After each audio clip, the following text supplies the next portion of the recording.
syukur.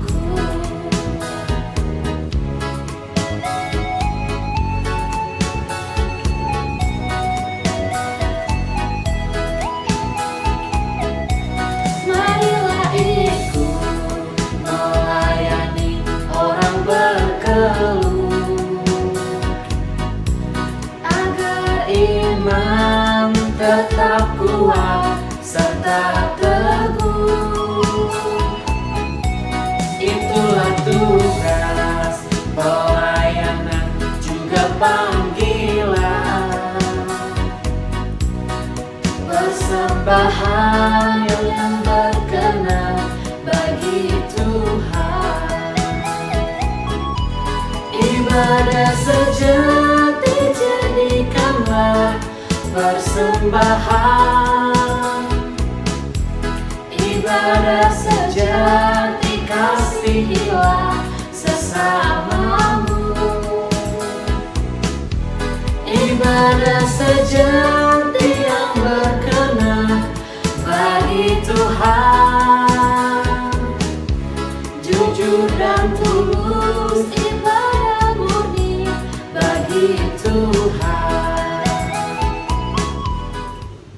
Teman-teman yang terkasih, mari kita bersatu dalam doa. Selamat siang Bapak, selamat siang Yesus, selamat siang Roh Kudus. Bapak yang baik, terima kasih atas berkat pimpin Bapak untuk siang hari ini ya Tuhan. Kami ya Tuhan mau mengikuti ya Tuhan ibadah Jumat siang kami ini ya Tuhan. Kiranya Engkau berkati ya Tuhan ibadah Jumat siang kami ini ya Tuhan, dari awal, pertengahan, hingga akhirnya Tuhan. Berkati setiap pembicaranya Tuhan, dan kami ya Tuhan jemaatnya yang akan mendengarkan sebagian dari firman-Mu ya Tuhan. Kiranya kami dapat mengambil ya Tuhan makna dari firman yang nanti akan disampaikan ya Tuhan. Kiranya Engkau berkati ya Tuhan dari awal, pertengahan, hingga akhirnya Tuhan. Semoga ibadah Jumat siang kami ini ya Tuhan berjalan lancar Tuhan sampai akhir nanti Bapak. Terima kasih Bapak. Haleluya. Amin.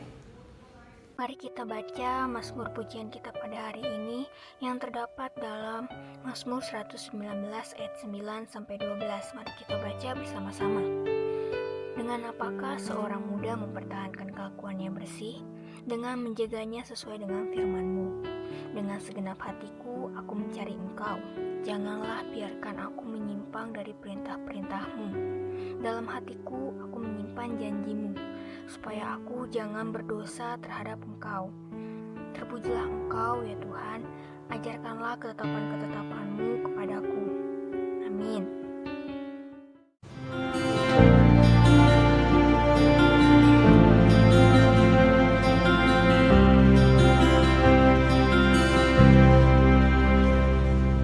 Kau hiasi kehidupanku dengan kemurahan-Mu. Kau rancangkan masa depanku penuh dengan harapan.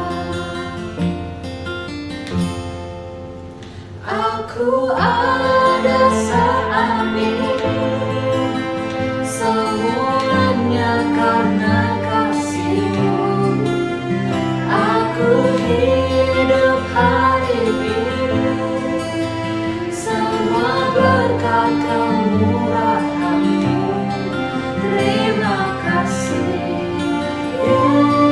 Yesus, Engkau sangat baik, teramat baik bagiku.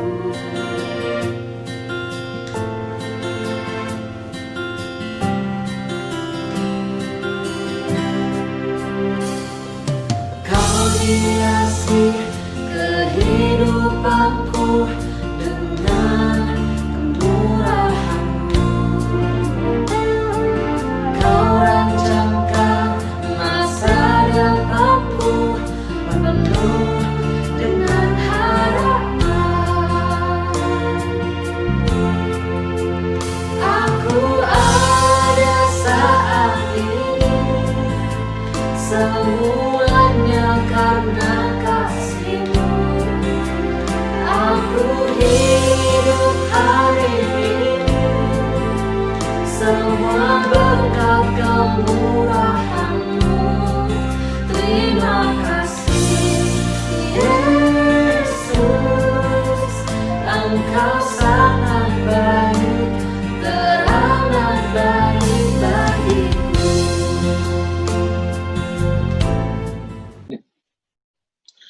Shalom, Salam sejahtera untuk kita semua. Pertama-tama saya mengucapkan banyak terima kasih kepada pengurus PMK Sekolah Bandung untuk kesempatan diberikan kepada saya untuk berbagi firman Tuhan. Dan kita berdoa melalui kebenaran firman ini akan merubah cara berpikir dan menuntun hidup kita di dalam menjalani hidup. Sebelumnya kita berdoa terlebih dahulu. Bapa di surga, kami sangat berterima kasih untuk kesempatan ini, karena Tuhan telah memimpin dan menuntun kami di dalam setiap perjalanan hidup kami. Terima kasih untuk kami bisa mendengarkan kebenaran firman. Dan biarlah firman ini menuntun, mengarahkan kami di dalam menjalani hidup. Roh Kudus, tolonglah kami. Dipermuliakanlah Tuhan melalui hidup kami. Dalam nama Tuhan Yesus Kristus. Amin. Saudaraku terkasih, tema yang diberikan oleh Pak Panitia atau pengurus kepada saya, anak muda yang teladan di mata Tuhan. Yang terambil dari 1 Timotius 4 ayat 12. Demikian firman Tuhan, janganlah seorang pun menganggap engkau rendah karena engkau muda. Jadilah teladan bagi orang-orang percaya dalam perkataan, dalam tingkah lakumu, dalam kasihmu, dan dalam kesetiaanmu, dan dalam kesucianmu. Saudaraku, tema ini berbicara masalah pemuda atau anak muda. Yang menjadi pertanyaan bagi kita, siapakah yang dimaksud anak muda itu atau pemuda itu? Ada apa sebenarnya di kepemudaan itu sehingga mendapat perhatian khusus? Kemudian yang ketiga, bagaimana pemuda untuk menjalani hidup agar dapat menjadi teladan? Saudara, kita selaku orang hukum harus selalu berdasar di dalam kita membuat atau menyampaikan sesuatu. Di dalam Undang-Undang Nomor 40 Tahun 2009 tentang Kepemudaan, Pasal 1 butir 1 dikatakan bahwa pemuda adalah warga negara Indonesia yang memasuki periode penting pertumbuhan dan perkembangan yang berusia 16 sampai 30 tahun. Sedangkan menurut World Youth Report bahwa pemuda itu usianya 15 sampai 24 tahun. Kepemudaan adalah berbagai hal yang berkaitan dengan potensi, tanggung jawab, hak, karakter, aktualisasi diri, dan cita-cita pemuda. Yang menjadi fokus bahasan kita pada malam hari, pada kesempatan ini adalah bagaimana seharusnya seorang pemuda menjalani hidup agar dapat menjadi teladan. Saudaraku terkasih, untuk bisa hidup menjadi teladan, firman Tuhan katakan di dalam Roma 12 ayat 2, demikian. Demikianlah kamu menjadi, janganlah kamu menjadi serupa dengan dunia ini, tetapi berubahlah oleh pembaruan budimu, sehingga kamu dapat membedakan manakah kehendak Allah, apa yang baik, yang berkenan kepada Allah, dan yang sempurna. Di sini firman Tuhan menekankan perubahan akal budi. Di dalam terjemahan lain dikatakan bahwa be transformed by renewing of your mind. Merubah, mentransformasi cara berpikir. Saudaraku, kalau kita berbicara masalah transformasi cara berpikir atau merubah mindset, ada beberapa langkah yang kita harus jalani atau yang kita harus renungkan. Yang pertama yaitu kita harus menanyakan dalam diri kita, merenungkan betul-betul dan menyadari bahwa apakah sesungguhnya tujuan hidup kita. Untuk apa kita hidup di dunia ini? Hidup tidak ada yang kebetulan, saudaraku. Semua hidup ada rencana Allah. By design oleh Tuhan. Sekarang pertanyaan kita di dalam hati kita, apa rencana Allah dalam hidup kita? Itu dulu yang kita harus temukan. Itu dapat kita temukan melalui renungan dan penghayatan yang dalam melalui kebenaran firman Tuhan. Kemudian yang kedua, kita harus menentukan pilihan. Di dalam hidup ini, kita selalu diperhadapkan kepada pilihan. Jangan salah memilih. Kalau kita salah memilih, maka akan fatal akibatnya. Dalam hidup ini, setidaknya dalam 3 hal, kita tidak boleh salah memilih. Yang pertama, memilih juru selamat. Hidup ini tidak hanya hidup di dunia ini, saudaraku. Ada hidup setelah hidup ini. Pilihan kita tentang juru selamat akan menentukan hidup kita setelah hidup sekarang ini. Kita harus tahu dan ingat bahwa hidup kita sekarang ini merupakan hasil daripada hidup kita pada waktu yang lalu. Hidup kita besok ditentukan oleh hidup kita sekarang ini. Demikian juga hidup kita setelah hidup sekarang ini akan ditentukan oleh hidup kita sekarang ini. Oleh sebab itu, saudaraku, kita tidak boleh salah memilih juru selamat. Kita memilih Yesus yang menjadi Tuhan dan juru selamat kita, yang menyediakan kehidupan kepada kita setelah hidup sekarang ini. Kemudian yang kedua, memilih teman hidup atau pasangan hidup. Saudaraku, bagi orang Kristen, pasangan hidup atau perkawinan adalah merupakan sesuatu yang sakral dan sangat suci. Orang Kristen tidak bisa bercerai. Tidak boleh main-main di dalam perkawinan. Tidak ada istilah trial and error. Coba-coba, kalau tidak cocok nanti, ya diganti. Itu tidak bisa. Pada hakikatnya, kekristenan tidak boleh cerai. Perceraian pada orang Kristen adalah hal yang tabu. Pada waktu Yesus ditanya oleh ahli Taurat dan orang Farisi tentang perceraian, Tuhan katakan, karena ketegaran hatimu, maka Musa mengizinkan kamu menceraikan istrimu. Tetapi sejak semula, tidaklah demikian. Di dalam Matius 19 ayat 8. Betapa sakralnya dan mulianya perkawinan, saudaraku. Oleh sebab itulah, Tuhan Yesus pertama kali mengadakan mujizat itu pada waktu perkawinan di Kana. Karena perkawinan adalah tonggak atau pilar keluarga. Dan keluarga adalah pilar gereja dan masyarakat. Dalam perkawinan prinsipnya adalah 2 menjadi 1. Dan yang 1 tetap 1. Tidak bisa dipisahkan. Kecuali maut memisahkannya. Iblis itu licik, saudaraku. Mau menghancurkan kekristenan, dia akan mulai menghancurkan keluarga orang Kristen. Terjadilah apa yang disebut dengan keluarga broken home. Hal yang ketiga, yang kita tidak boleh salah memilih, yaitu memilih pekerjaan. Saudaraku, selaku pemuda, harus betul-betul mempersiapkan diri. Mau jadi apa saudara nanti? Harus firm. Yakinkan dirimu, mulai sekarang jangan ada istilah lihat nanti. Atau bagaimana nantilah. Kita harus sadar betul bahwa pekerjaan bagi kita orang Kristen bukanlah sekedar mengisi waktu atau mencari uang atau mencari nafkah atau status sosial. Tetapi lebih dari itu semua, bahwa pekerjaan itu bagi orang percaya adalah merupakan bagian dari pelayanan, pengabdian, kebaktian kita kepada Tuhan. Melalui pekerjaan itu, kita melayani dan mengabdi kepada Tuhan. Kita menjadi saksi yang hidup untuk Tuhan. Pekerjaan kita menjadi marketplace bagi kita untuk melayani Tuhan. Saya teringat, saudara, pada waktu saya mengikuti conference CBMC, Christian Businessman Conference di Florida, Amerika Serikat pada tahun 2016 yang lalu.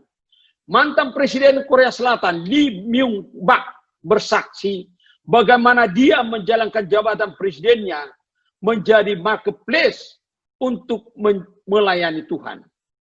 Kita bisa lihat kemajuan Korea Selatan selama kepemimpinan beliau. Pada saat itu belum begitu lama, 2 presidennya ditangkap karena perkara korupsi. Kalau kita bisa jadikan pekerjaan kita menjadi marketplace, percayalah saudaraku, bahwa Tuhan akan menjadikan kita menjadi berkat bagi orang banyak. Saudara, saya juga selaku advokat dari dulu berkomitmen di dalam menjalankan profesi saya tidak mau menangani 3 jenis perkara yang menurut saya tabu dan saya tidak mau menyentuhnya. Yang pertama perkara perceraian, yang kedua perkara narkoba, dan yang ketiga teroris. Kenapa saudaraku? Karena saya tahu ini semua kejahatan kemanusiaan.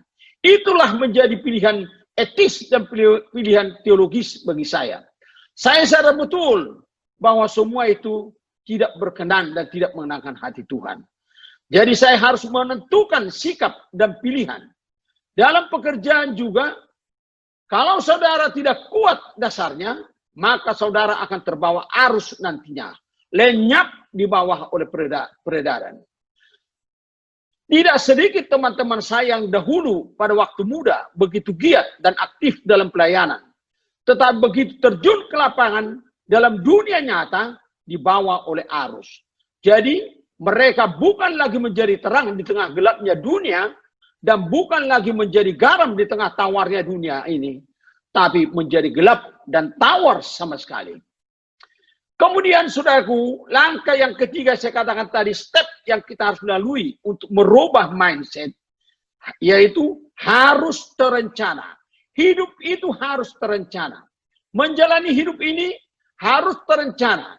Jangan asal hidup bagaimana nanti. Orang bilang hidup itu mengalir saja. Itu tidak tepat, saudara. Kalau mengalir ke got, nantinya bagaimana? Hidup harus terencana. Untuk itu mulai sekarang, dalam masa muda ini, saudara harus mempersiapkan diri betul. Dunia ini semakin hari semakin tak jelas masa depannya.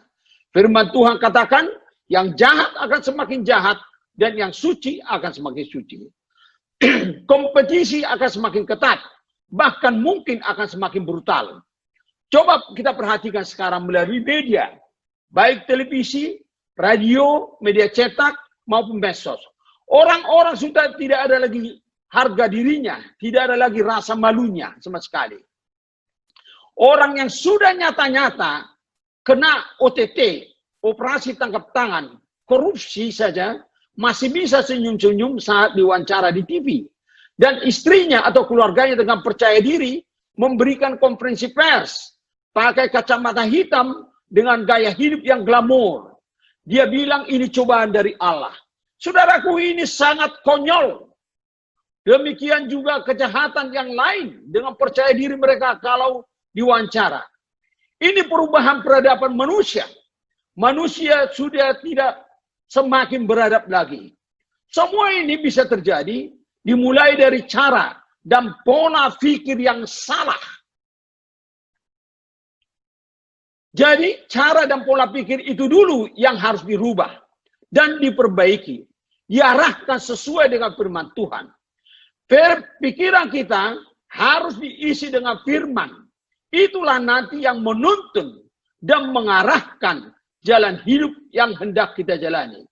Itulah yang disebut dengan bertobat. Atau dalam bahasa aslinya disebut dengan metanoia. Merubah pola pikir. Di tengah-tengah keadaan masyarakat seperti inilah, orang Kristen harus tampil sebagai contoh hidup atau saksi.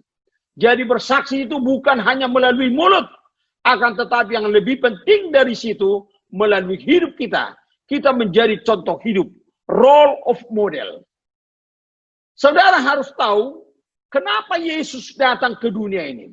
Apalagi saat ini, menjadi renungan bagi kita, saat ini atau bulan ini, sudah bulan perayaan-perayaan Natal di setiap gereja-gereja.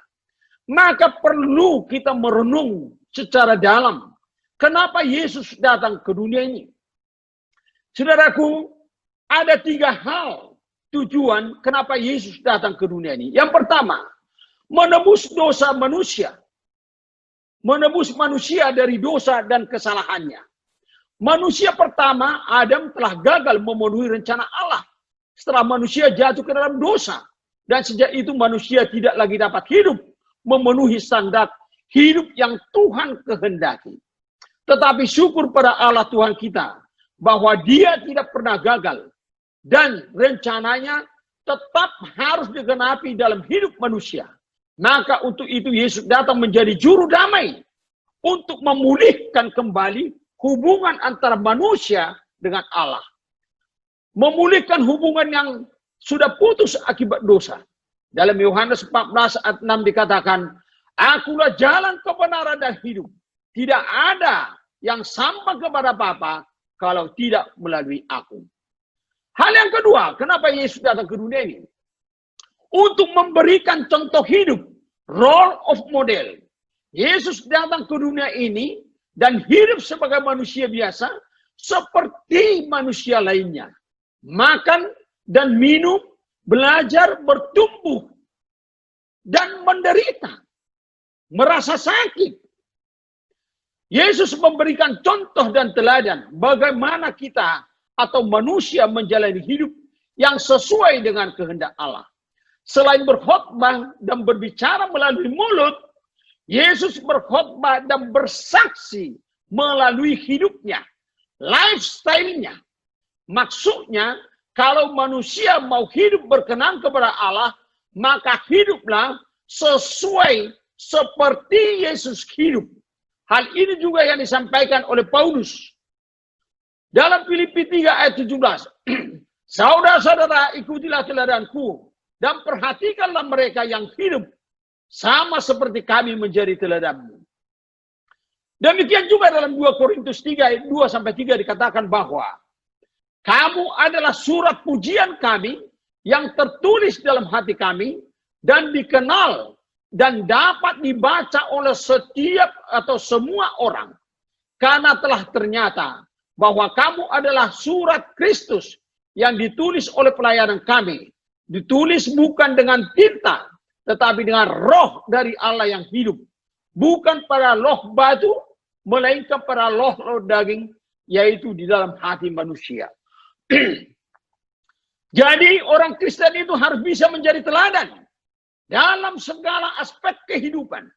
Saudaraku, selaku pemuda dan mahasiswa, harus camkan baik-baik. Jadilah terdalam dalam segala hal, baik dalam pendidikan, pergaulan, dan lain-lain. Dalam pendidikan harus betul-betul berprestasi, berkreasi, inovasi, lulus tepat waktu. Jangan ada alasan sibuk pelayanan, jadi kuliah terhambat. Kuliah saudara itu merupakan marketplace dan persembahan saudara kepada Tuhan. Ketiga, kenapa Yesus datang ke dunia ini? Merubah karakter, merubah peradaban manusia. Maksud bertobat itu adalah merubah cara berpikir atau mindset orang yang disebut dengan metanoia. Jangan saudara berpikir bahwa bertobat itu di dalam dunia roh saja, di mana begitu saudara berdoa, mengundang atau menerima Yesus masuk sebagai Tuhan dan Juru Selamat saudara, sudah bertobat.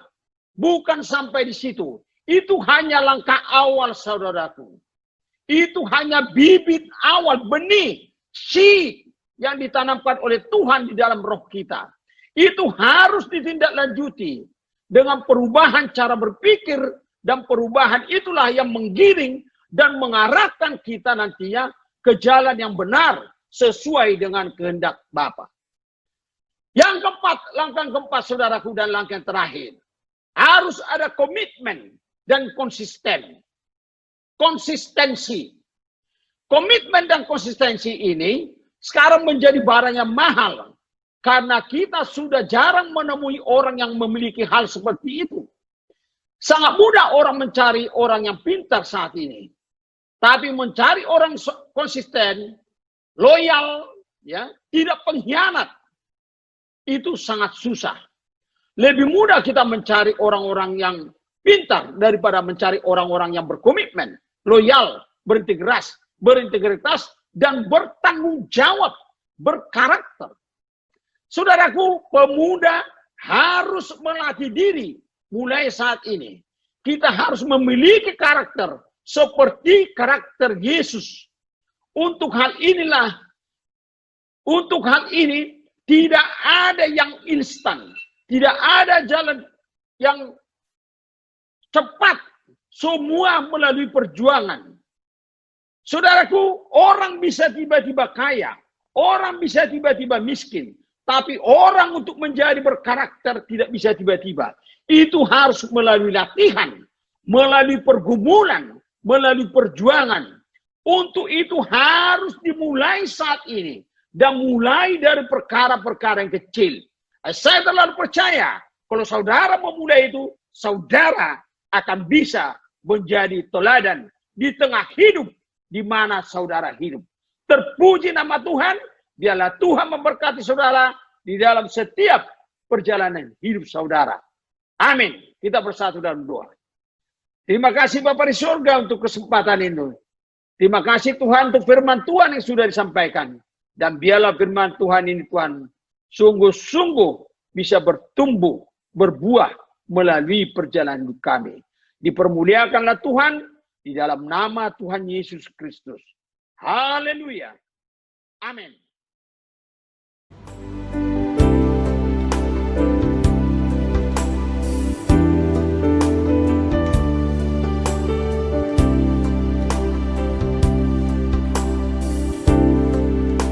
Betapa ku mencintai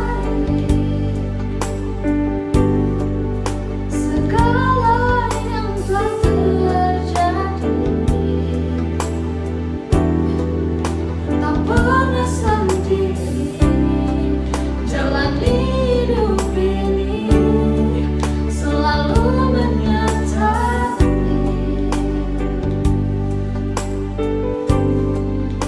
Betapa ku menyadari di dalam hidupku ini, Kau selalu memberi rancangan terbaik oleh karena kasih.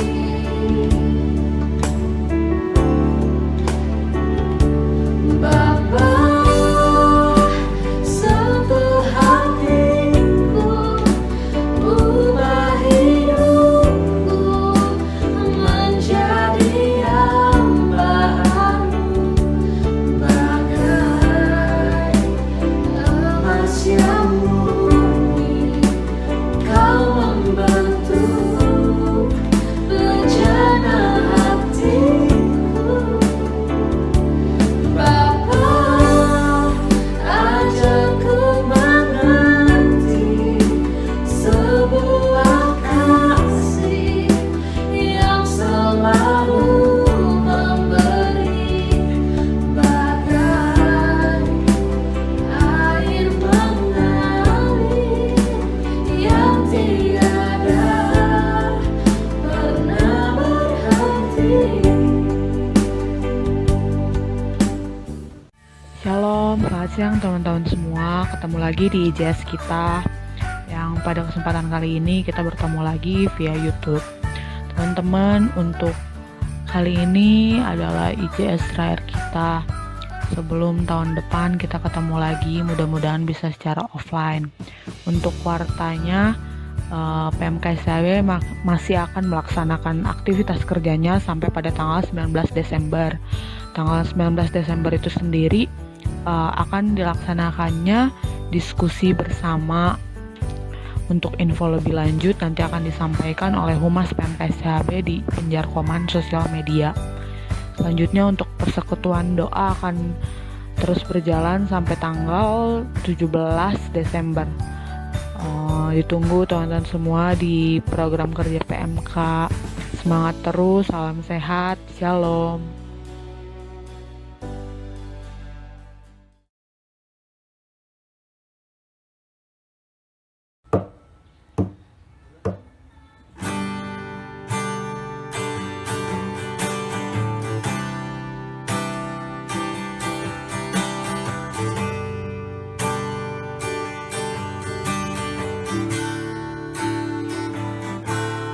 Bila kau izinkan sesuatu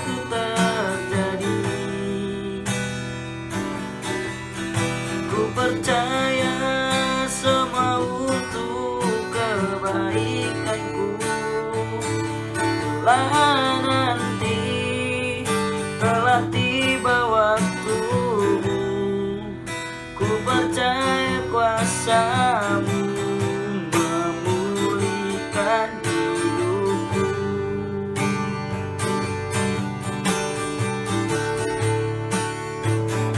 Waktu Tuhan pasti yang terbaik, walau kadang tak mudah dimengerti. Lewati cobaan, ku tetap percaya waktu Tuhan pasti yang terbaik.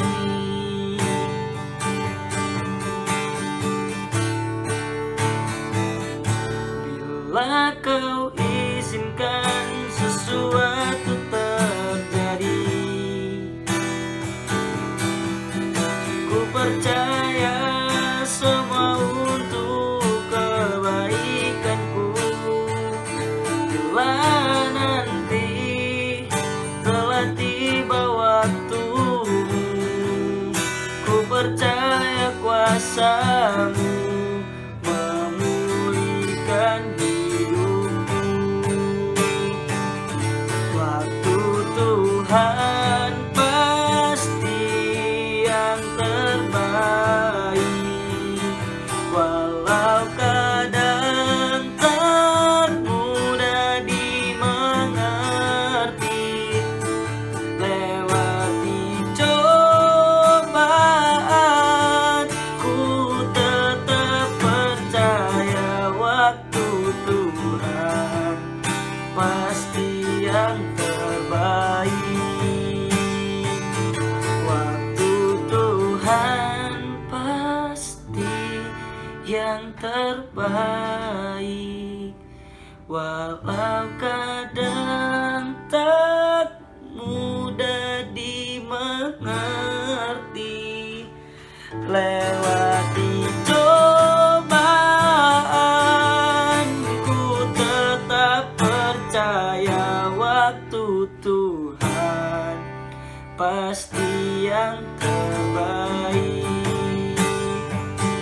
Waktu Tuhan pasti yang terbaik.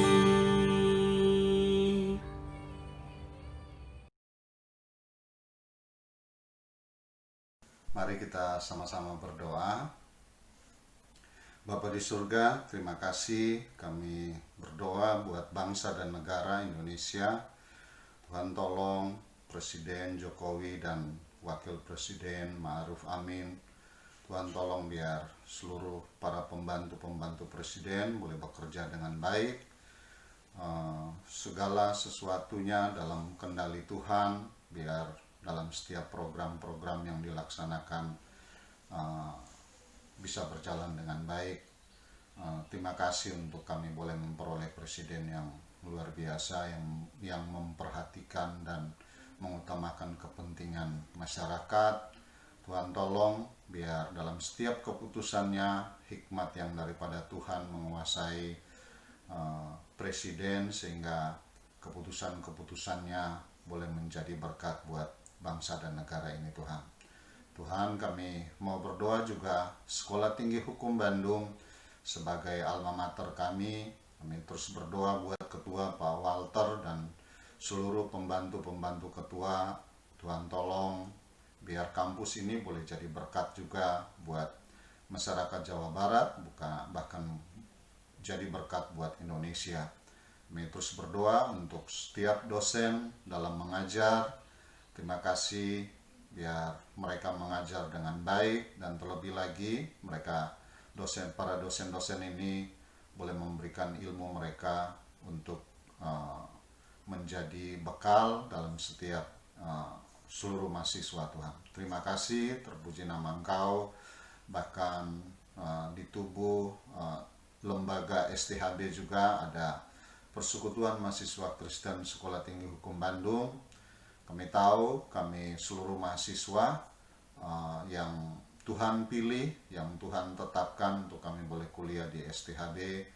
Biar kami juga PMK ini boleh menjadi berkat buat seluruh mahasiswa, sehingga nama Tuhan boleh dipermuliakan. Kami terus berdoa untuk pengurus dan seluruh anggotanya, biar dalam setiap program, dalam setiap kegiatan yang dilaksanakan, kami terus boleh mengandalkan Tuhan dan terlebih lagi boleh menjadi berkat buat seluruh anggota PMK STHB Tuhan. Kami sebagai salah satu organisasi yang ada di STHB boleh menjadi contoh, boleh menjadi garam dan terang, sehingga nama Tuhan yang boleh dipermuliakan. Kami terus berdoa juga Tuhan untuk para orang tua yang mempercayakan anak-anaknya bisa dibina, dididik di STHB. Tuhan juga terus berikan berkat buat orang tua sehingga mampu membiayai setiap perkuliahan anak-anak di STHB. Dalam setiap usaha pekerjaan para orang tua, Tuhan memberkati. Kalau sekarang terdampak COVID-19, kami berdoa juga Tuhan mampukan setiap para orang tua, setiap mereka boleh dapat berkat daripada Engkau, sehingga tidak terhambat di dalam membiayai perkuliahan setiap anak-anak Tuhan. Terima kasih, dan kami berdoa juga Tuhan untuk peristiwa Sigi di Sulawesi Tengah. Kami berdoa, miris kami melihat bagaimana 4 orang dibantai oleh para teroris. Kami berdoa untuk aparat TNI dan polisi yang sedang mencari pelaku ini. Kami berdoa biarlah bisa segera menemukan para pelakunya, sehingga bisa diadili sesuai dengan undang-undang dan pengadilan Indonesia Tuhan. Terima kasih, terpuji nama Engkau. Kami berdoa untuk keluarga korban yang ditinggalkan, biar Tuhan terus berikan kekuatan pada roh belas kasihan, mereka boleh mengampuni setiap pelakunya, dan biar Tuhan jagai, Tuhan lindungi para keluarganya, korbannya ini Tuhan, sehingga mereka boleh terus memuliakan nama Engkau. Mereka tetap dalam kontrol Tuhan, biar Tuhan yang boleh memimpin hari lepas hari, karena mereka sudah ditinggalkan Tuhan. Terpuji nama Engkau, kami bersyukur untuk doa ini. Hanya di dalam nama Tuhan Yesus kami berdoa dan bersyukur. Haleluya. Amin.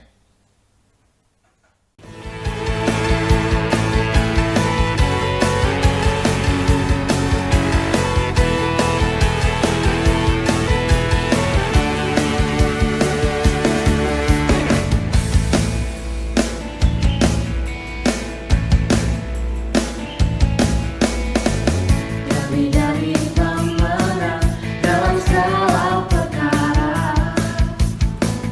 Iblis tak dikalahkan oleh kuasa darahnya. Jika Allah di pihak kita, siapa dapat melawan? Kita lebih dari pemenang. Lebih dari pemenang dalam segala perkara. Iblis tak dikalahkan oleh kuasa darahnya. Jika Allah di pihak kita, siapa dapat melawan? Kita lebih dari pemenang. Haleluya. Kibarkanlah panjinya, Yesus Raja segala raja. Haleluya. Bangkitlah gerejanya, kita lebih dari pemenang.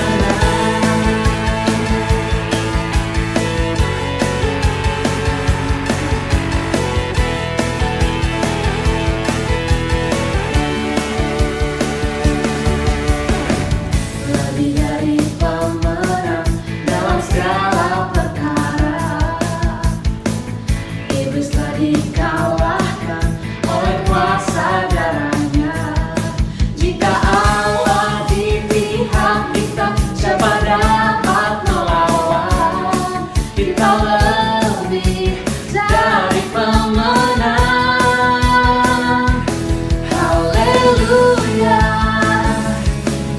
kibarkanlah panjinya, Yesus Raja segala raja.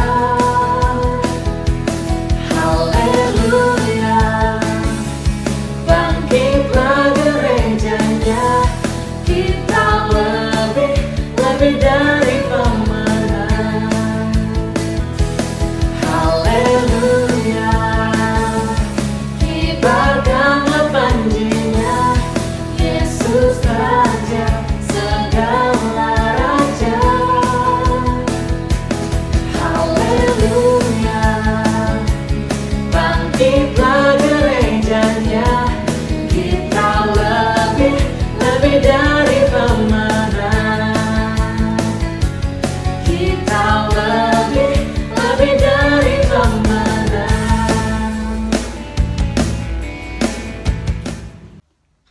Mari kita bersatu dalam doa.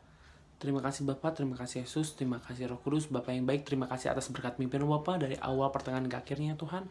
Sebentar ya Tuhan, kami telah menyelesaikan ibadah Jumat siang kami ini ya Tuhan, karena yang berkati ya Tuhan, setiap firman yang tadi disampaikan Tuhan, semoga bisa kami lakukan ya Tuhan dalam kehidupan sehari-hari kami ya Tuhan. Ya Tuhan, kami juga akan jumpa lagi untuk minggu depan ya Tuhan, karena berkati kami semua ya Tuhan. Terima kasih atas penyertaan-Mu dari awal pertengahan ke akhirnya Bapa. Terima kasih Bapa, haleluya Tuhan, amin.